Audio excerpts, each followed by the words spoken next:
Okay. కేఎస్ఈజీ ఇంగ్లీష్లో భాగంగా గతంలో మనం గ్రామాన్ని చెప్పుకోవడంలో మొట్టమొదట ప్రజెంట్ టెన్స్ గురించి నీట్గా చెప్పుకోవడం జరిగింది. ప్రజెంట్ టెన్స్లో 4 సబ్ టెన్సెస్ ఉంటాయి. Simple present tense, present continuous tense, present perfect tense, present perfect continuous tense. అలాగే ఈరోజు పాస్ట్ టెన్స్ చెప్పుకున్నాం. ఇక్కడ పాస్ట్ టెన్స్లో కూడా మళ్ళీ 4 రకాలు ఉంటాయి. Simple past tense, past continuous tense, past perfect tense, past perfect continuous tense. ఇప్పుడు మనం సింపుల్ పాస్ట్ టెన్స్ అనే దాని గురించి చూద్దాం. పాస్ట్ అంటేనే గతంలో జరిగిన విషయాలన్నింటినీ కూడా మనం చెప్పాల్సి వచ్చినప్పుడు పాస్ట్ టెన్స్లో పెట్టుకోవాలి. ఆ పనులన్నీ అయిపోండి, గతంలో అయిపోండి. అలాంటి పదాలన్నీ అలాంటి వాక్యాలన్నింటినీ కూడా పాస్ట్ టెన్స్లో పెట్టుకోవాలి. మరి ఇక్కడ సింపుల్ పాస్ట్ టెన్స్ అంటే ఒక పని పర్టికులర్గా ఎప్పుడు జరిగిందో తెలియదు, గతంలో అయిపోతుంది. ఈ గతంలో నాకు ఇంగ్లీష్లో బాగా ఉపయోగించే పదాలు ఏంటంటే ఎస్టర్డే, నిన్న ఆ పని చేశాను, లేదా 2 years ఎగో, ఇయర్స్ చెప్పాల్సి వచ్చినప్పుడు ఎగో అనే పదం ఉపయోగిస్తాం. తర్వాత లాస్ట్ అనే పదాన్ని ఉపయోగించి దాని పక్కన మనం రకరకాల టైం ఇండికేట్ చేస్తాం. అంటే last minute, last hour, last day, last week, last month, last year. అలా మనం లాస్ట్ అనే పదంతో పాటు పక్కన ఒక టైం ఇండికేట్ చేస్తే ఆ లాస్ట్ ఇయర్, లాస్ట్ సండే అనేది వచ్చినప్పుడు అది సింపుల్ పాస్ట్ టెన్స్. ఎగో వచ్చినప్పుడు అది సింపుల్ పాస్ట్ టెన్స్. ఎస్టర్డే అనే పదం వచ్చినప్పుడు సింపుల్ పాస్ట్ టెన్స్. అంటే క్లుప్తంగా లాస్ట్ అనే పదం వచ్చినప్పుడు, నెక్స్ట్ ఎగో అనే పదం వచ్చినప్పుడు, ఎస్టర్డే అనే పదం వచ్చినప్పుడు, లేదా ఈ సంవత్సరం 2025 అయితే దానికి ముందు ఏ ఇయర్ చెప్పినా కూడా ఆ ఇయర్ నంబర్ వచ్చినా కూడా ఈ 4 ఏది ఒక వాక్యంలోకి వచ్చినా దాన్ని మనం సింపుల్ పాస్ట్ టెన్స్గా కన్సిడర్ చేయొచ్చు, గతంలో జరిగిపోయిన పని అనేసి. సో అందుకే ఈ పదాలు మనం గుర్తుపెట్టుకున్నాం. మరి ఇక్కడ మనం సింపుల్ పాస్ట్ టెన్స్లో స్ట్రక్చర్ ఎలా ఉంటుంది అని చూసినప్పుడు చూడండి. Simple statement, subject plus V2 plus object. Subject V2 plus object. మనం గతంలో చెప్పుకున్నాం సబ్జెక్ట్ అంటే first person, second person, third person. V2 అంటే V1, V2, V3, VING. ఇక్కడ V2 ఉపయోగిస్తాం ఎప్పుడు సింపుల్ స్టేట్మెంట్లో, మామూలు వాక్యాన్ని చెప్పాల్సి వచ్చినప్పుడు. నిన్న నేను బడికి వెళ్ళాను, ఇది మామూలు వాక్యం. అదే ప్రతి వాక్యానికి నెగిటివ్ ఉంటుంది. నిన్న నేను బడికి వెళ్ళలేదు. నిన్న అనే పదం పాస్ట్ టెన్స్ కాబట్టి అది సింపుల్ పాస్ట్ టెన్స్లో పెట్టుకోవాలి. బడికి వెళ్ళలేదు అన్నప్పుడు నెగిటివ్ కాబట్టి దానికి ఒక స్టేట్మెంట్ వస్తుంది, దాన్ని నెగిటివ్ స్టేట్మెంట్ అంటాం. సేమ్ అలాగే సబ్జెక్ట్ ప్లస్ నాట్ పెట్టాలి కదా, దానికి ముందు మనం డిడ్ అనే పదం పెడతాం. అది important. Helping verb simple past టెన్స్లోనే వస్తుంది డిడ్ అనేది. So subject plus did plus not plus ఇక్కడ ఇంపార్టెంట్ ఏంటంటే V1. సింపుల్ పాస్ట్ టెన్స్లో మనం V2 ఉపయోగించాము మామూలు స్టేట్మెంట్లో. బట్ వెరాజ్ నెగిటివ్ స్టేట్మెంట్లోకి వచ్చేసరికి V1 ఉపయోగించాలి. ఎందుకంటే డిడ్ అనేది పాస్ట్ టెన్స్ ఇండికేట్ చేస్తుంది కాబట్టి డిడ్ అనే పదం వస్తే వెర్బ్ ఎప్పుడు ఫస్ట్ ఫామ్లోనే ఉండాలి. ఇది చాలా ఇంపార్టెంట్. ప్లస్ ఆబ్జెక్ట్స్ ఇది. ఇకపోతే మనకు తెలుసు క్వశ్చన్ స్టేట్మెంట్ అంటే ఆటోమేటిక్గా ఈ 2 రివర్స్ అవుతాయి, నాట్ చేసేస్తాం వస్తుంది. Plus subject plus V1 plus object question mark, ఇది సరిపోతుంది. సో ఈ విధంగా మనం వెర్బ్ V1లో ఉపయోగిస్తాం డిడ్ వచ్చినప్పుడు. సో ఇది స్ట్రక్చర్ మనకి. దీనికి ఒక ఎగ్జాంపుల్ చూస్తే last day I went to school. So last day simple past tense. ఆటోమేటిక్గా సబ్జెక్ట్ ఇక్కడ I వచ్చింది, V2 రావాలి. గో, వెంట్, గన్, వెంట్ వచ్చింది, అయిపోయింది. నెక్స్ట్ ఆబ్జెక్ట్ టు స్కూల్, సరిపోయింది. దీన్నే మనం నెగిటివ్లో మార్చాల్సి వచ్చినప్పుడు ఈ కింద ఉన్న స్ట్రక్చర్ని చూసుకుంటాం. అంటే suppose first subject last day I went ముందు డిడ్ ఉపయోగిస్తాం.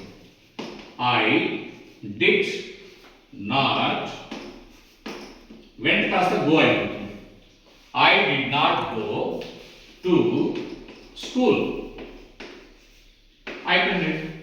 సో చూడండి, ఒక సింపుల్ ఈ స్ట్రక్చర్ తెలుసుంటే ఎలాంటి వాక్యాలైనా మనం ఇంగ్లీష్లో ఈజీగా చెప్పుకోవచ్చు, రాయొచ్చు. Last day I went to school. Last day I did not go to school. నిన్న వెళ్ళలేదని దానికి I did not go to school. నిన్న నేను స్కూల్కి వెళ్ళానా అని క్వశ్చన్ వేసుకోవాల్సి వచ్చినప్పుడు ఈ రెండింటిని రివర్స్ చేస్తే సరిపోతుంది. క్వశ్చన్ స్టేట్మెంట్, క్వశ్చన్స్ మనం రాసేటప్పుడు did I not go to school అంతే. Did I go to school yesterday? అయిపోయింది. దేనికి question mark. So simple past టెన్స్లో ఈజీగా గుర్తుపెట్టుకోవడానికి yesterday, ago, last day, last month, last year అని ఉంటే సింపుల్ పాస్ట్ టెన్స్. స్ట్రక్చర్కి వస్తే మామూలు వాక్యానికి అయితే సబ్జెక్టు V2 ప్లస్ ఆబ్జెక్ట్. అదే నెగిటివ్కి అయితే సబ్జెక్టు ప్లస్ డిడ్ నాట్ అనేది రావాలి. V1 ఉండాలి, ఇది ఇంపార్టెంట్. ఆ తర్వాత ఆబ్జెక్టు. వెరాజ్ క్వశ్చన్ స్టేట్మెంట్కి వస్తే ఫస్ట్ డిడ్ రాస్తాం, తర్వాత సబ్జెక్ట్ రాస్తాం, తర్వాత V1 plus object question mark. ఇది simple past tense time. Okay, past టెన్స్లో మనం గతంలో సింపుల్ పాస్ట్ టెన్స్ చెప్పుకున్నాం. ఇప్పుడు పాస్ట్ కంటిన్యూస్ టెన్స్. అసలు పాస్ట్ అంటేనే జరిగిపోవడం, అందులో మళ్ళీ పాస్ట్ కంటిన్యూస్ అంటే జరుగుతూ ఉంది అర్థం. ఇక్కడ పాస్ట్ అంటే జరిగిపోయింది, మళ్ళీ జరుగుతూ ఉంది. ఎలా ఇది వీలవుతుంది అన్నప్పుడు మనం గమనిస్తే, పాస్ట్ అంటే గతంలో, నిన్న కావచ్చు, మొన్న కావచ్చు, ఇంతకు ముందు కావచ్చు, ఎప్పుడైనా కావచ్చు, గతంలో ఒక పని జరిగేసరికి ఇంకొక పని జరుగుతూ ఉంటుంది.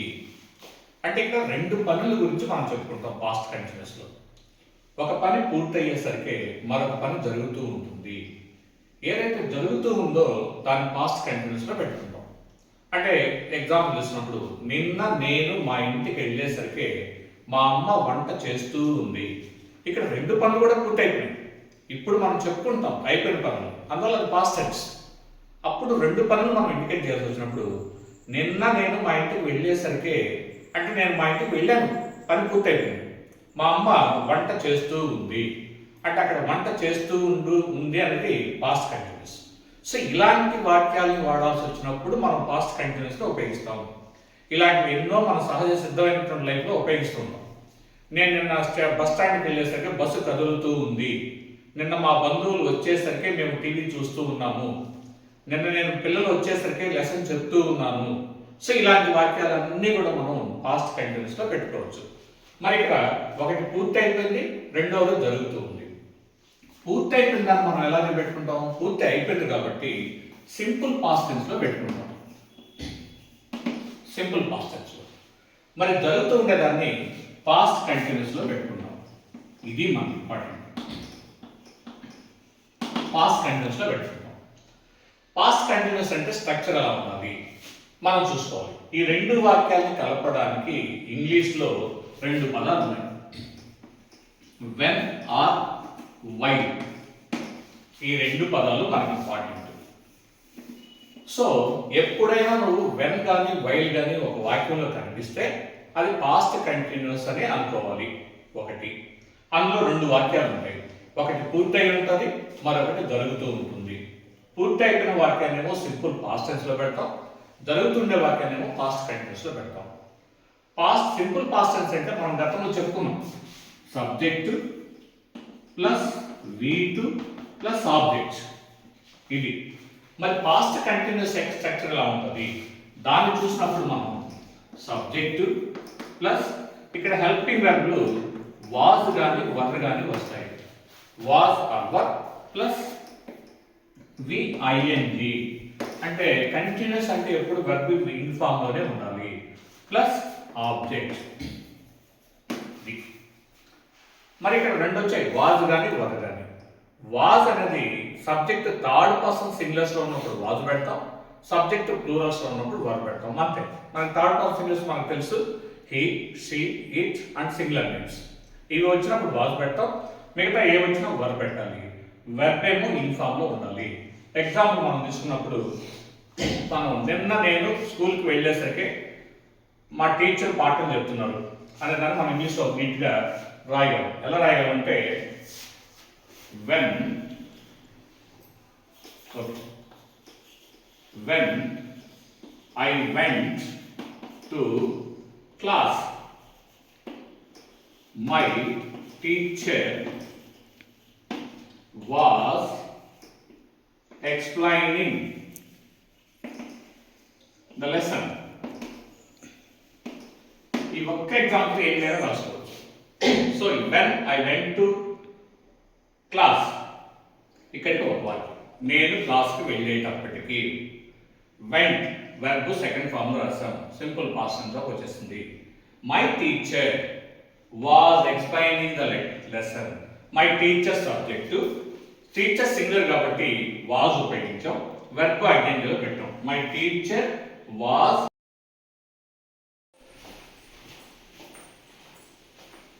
Okay, past perfect tense. గతంలో మనం పాస్ట్ కంటిన్యూస్ టెన్స్ చెప్పుకున్నాం. ఆ పాస్ట్ కంటిన్యూస్ ఎలా చెప్పుకున్నామంటే, నేను క్లాస్కి వెళ్ళేసరికి మా టీచర్ లెసన్ చెప్తూ ఉంది. అంటే నేను వెళ్ళేసరికే పని అయిపోయింది, మా టీచర్ పాఠం చెప్తూ ఉంది, ఆవిడ పాఠం చెప్తూ ఉంది కాబట్టి అది కంటిన్యూస్లో పెట్టుకున్నాం. ఇప్పుడు మనం పాస్ట్ పర్ఫెక్ట్ టెన్స్. పాస్ట్ అంటే గతంలో, పర్ఫెక్ట్ అంటే కంప్లీట్ అయిపోయింది. ఇంతకుముందేమో గతంలో జరుగుతూ ఉంది, ఇప్పుడేమో కంప్లీట్ అయిపోయింది. అంటే గతంలో మనం పని పూర్తయ్యేసరికి రెండవ పని కూడా పూర్తయిపోతుంది.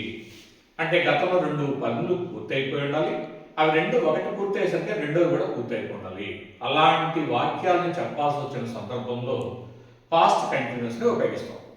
ఉదాహరణకి, నేను నిన్న క్లాస్కి వెళ్ళేసరికి మా టీచర్ లెసన్ కంప్లీట్ చేసేసింది, పని అయిపోయింది. నేను క్లాస్కి వెళ్ళడం అయిపోయింది, టీచర్ లెసన్ కూడా కంప్లీట్ అయిపోవడం జరిగింది. సో అది పాస్ట్ కంటిన్యూస్. నిన్న మా ఇంటికి వెళ్ళేసరికి మా అమ్మ వంట వండేసింది, పాస్ట్ పర్ఫెక్ట్ టెన్స్.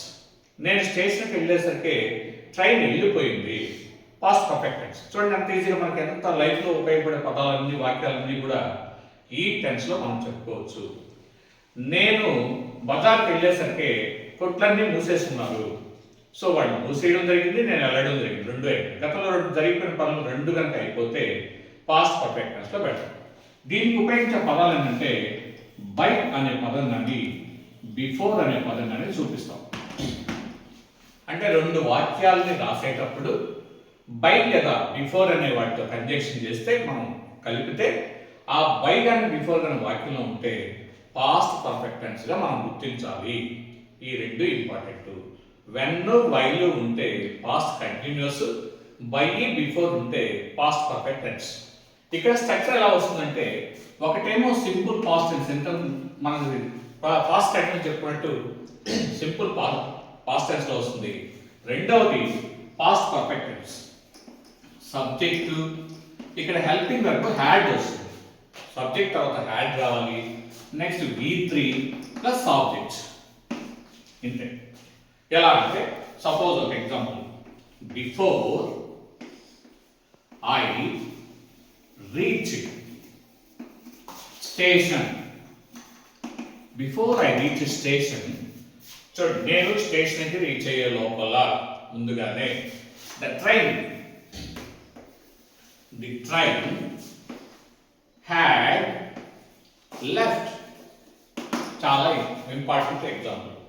నేను స్టేషన్కి వెళ్ళే లోపల ట్రైన్ వెళ్ళిపోయింది. ఇక 2 పనులు, నేను స్టేషన్కి వెళ్ళేసరికి ఒకటి, ట్రైన్ వెళ్ళిపోయింది. మరి 2 కంప్లీట్ అయినప్పుడు మనం దేన్ని పాస్ట్ పర్ఫెక్ట్ టెన్స్లో పెట్టుకోవాలి, దేన్ని సింపుల్ పాస్ట్ టెన్స్లో పెట్టుకోవాలి. ఏ పని అయితే ముందు పూర్తయిపోయి ఉంటుందో, చాలా ఇంపార్టెంట్ ఇది మనకి, ఏ పని అయితే ముందు పూర్తయిపోయి ఉంటుందో దాన్ని పాస్ట్ పర్ఫెక్ట్ టెన్స్లో పెట్టాలి. రెండవసారి పూర్తయిన పనిని సింపుల్ పాస్ట్ టెన్స్లో పెట్టాలి. ఇప్పుడు మన ఎగ్జాంపుల్, నేను స్టేషన్కి వెళ్ళేసరికి ట్రైన్ వెళ్ళిపోయింది. ఏది ముందై ఉంటుంది? ఖచ్చితంగా ట్రైన్ వెళ్ళడం ముందైపోయింది, తర్వాత నేను స్టేషన్కి వెళ్ళాను. సో అందువల్ల ట్రైన్ వెళ్ళడానికి మనం పాస్ట్ పర్ఫెక్ట్ టెన్స్లో పెట్టుకుంటాం. The train had left, third form వరకు పెట్టేస్తాం. సో ఇలా మనం పాస్ట్ పర్ఫెక్ట్ టెన్స్ను ఉపయోగించుకోవాలి. Thank you. ఈ వాక్యంలో వెన్ వైల్లో నుంచి ఏదైనా ఒక పదాన్ని సెన్స్ ఫార్మ్ నుంచి ఇంకో పదాన్ని తీసుకొని రెండింటిని కలిపి వాక్యాన్ని చెప్తే పాస్ట్ పర్ఫెక్ట్ కంటిన్యూస్ టెన్స్. మనం ఇంతకుముందు చెప్పుకున్నట్టే వెన్ వైలు వస్తే పాస్ట్ కంటిన్యూస్, ఇది రెండింటిలో ఏదో ఒకటి వస్తే. ఓన్లీ సింపుల్ ఫార్ వస్తే ప్రజెంట్ పర్ఫెక్ట్ కంటిన్యూస్. మరి ఈ రెండు కలిపి వస్తే పాస్ట్ పర్ఫెక్ట్ కంటిన్యూస్ టెన్స్. ఇక్కడ ఏ పని అయితే పూర్తి అయిపోతుందో అది సింపుల్ పాస్ట్ టెన్స్ లో పెట్టాలి. ఈ జరుగుతున్న పని ఏదైతే ఉందో దాన్ని పాస్ట్ పర్ఫెక్ట్ కంటిన్యూస్ లో పెట్టుకోవాలి. ఎగ్జాంపుల్ మనం స్ట్రక్చర్ చూస్తే subject plus had plus been plus V I N G plus object. Simple. Had been వచ్చి వెర్బింగ్ ఫామ్ లో వస్తుంది అంతే. అంతకుముందు హ్యాస్ బీన్ వచ్చి వెర్బింగ్ ఫామ్ వస్తే present perfect continuous. Had been plus ing form వస్తే పాస్ట్ పర్ఫెక్ట్ కంటిన్యూస్. ఎగ్జాంపుల్ చూద్దాం. When I reach my class my teacher had been explaining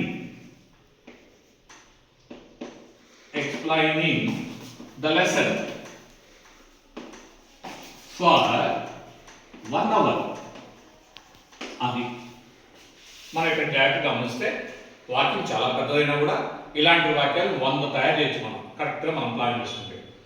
when I reach my class, నేను క్లాస్కి రీచ్ అయ్యేసరికి my teacher had been explaining చేస్తూ ఉంది. ఎప్పటి నుంచి? For 1 hour. 1 hour నుంచి ఎక్స్ప్లెయిన్ చేస్తుంది. మనకు సిన్స్ ఫర్ ఎప్పుడు వాడాలో తెలుసు. అవర్ వస్తే ఫార్ ఉపయోగించాం. సపోజ్ ఇక్కడ సిన్స్ పెట్టామనుకో 12 o'clock ఏదైనా పెట్టుకోవచ్చు. సో ఇక్కడ ఫార్ వచ్చింది ప్లస్ వెన్ వచ్చింది, రెండు పదాలు వచ్చాయి. సో ఈ దాంట్లోంచి వెన్ వచ్చింది, ఇందులోంచి ఫార్ వచ్చింది, రెండు కలిపి వస్తే past perfect continuous tense. Okay, thank you.